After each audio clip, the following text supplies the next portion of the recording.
What's going on? It's Samantha from 40 Acres of Clueless, the channel where we figure things out one project at a time.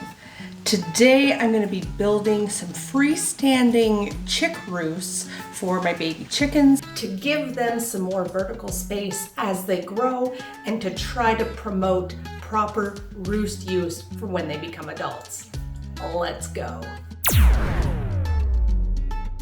So these are the materials that we're going to be using for today's construction. I've got some dimensional lumber that I sent through the table saw a few months ago to get some sizes I needed for a different project. And these are kind of the remnants. This closely resembles a 1x1. And these two boards here are pretty close to a 2x3. Now, a lot of times when people do chicken roosts, they'll take their 2x4 and they will orient it in this direction, so that the skinny part is facing up, thinking that the chicken's going to want to roost on here and kind of wrap their toes around the roost bar like this. That's really not the best use of a roost bar. Chickens actually prefer if the bar is flat, so that way they can have their foot flat on the bar. This is especially crucial if you live in a place like I do in northern Wisconsin, where we get a lot of really cold temperatures, because what chickens will do in the winter is that they'll kind of sit down on top of their feet, and if their feet are flat on that roost bar, the heat from their body is going to be able to insulate that foot completely.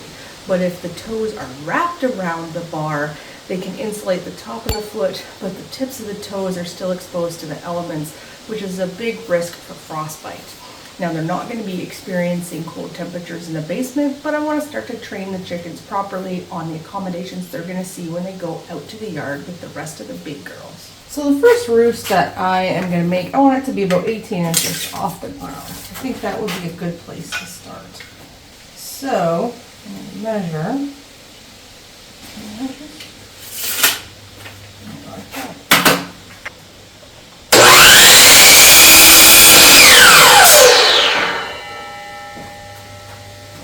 Also seems like a good size for the supports underneath.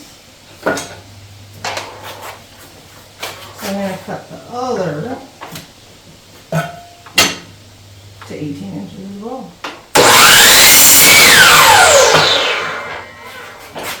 Two more to 18 inches.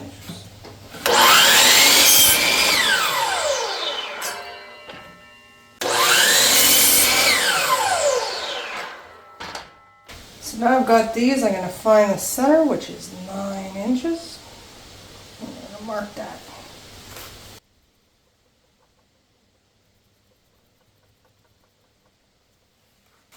Now, because these are 1-bys, or close enough to 1-bys, I'm going to go ahead and I'm going to pre-drill these holes because I don't want it to split.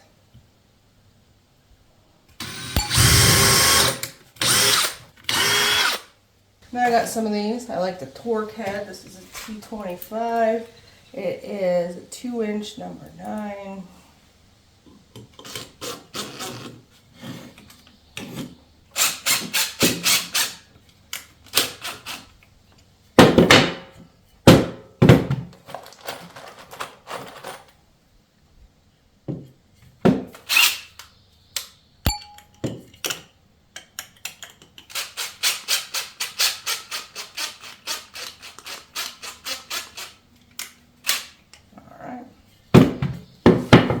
Now we're going to use a little dab of wood glue right here. I'm going to find my spot that's lined up there.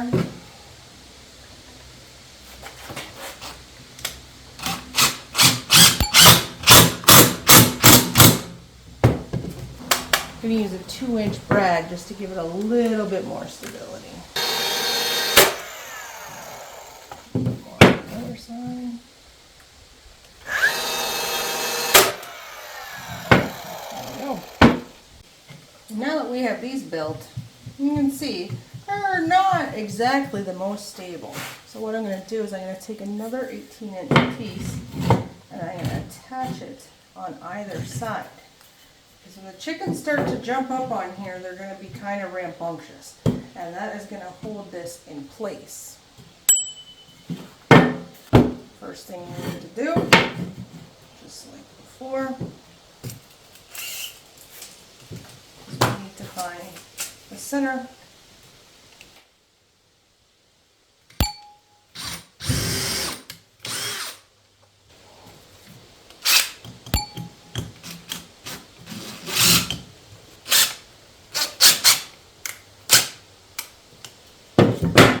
Alright, put a little bit of wood glue.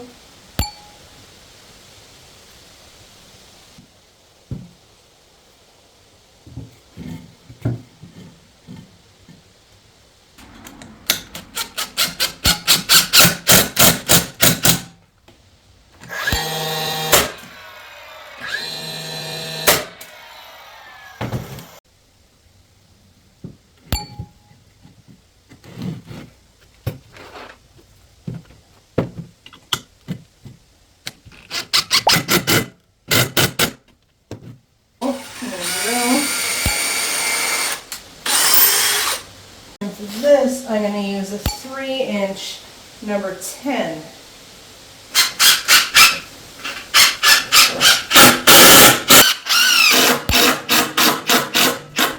This is pretty stable,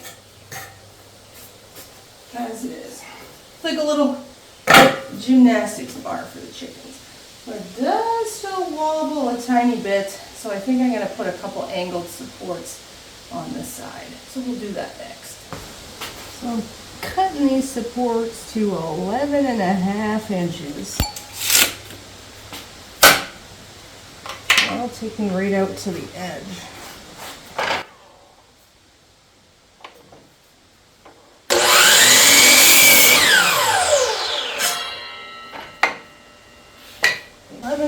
Inches length from tip to tip, 45 degrees, opposite directions.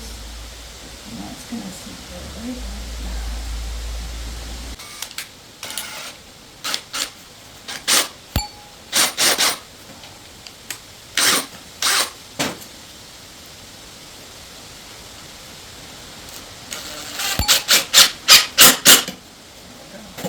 That adds some security.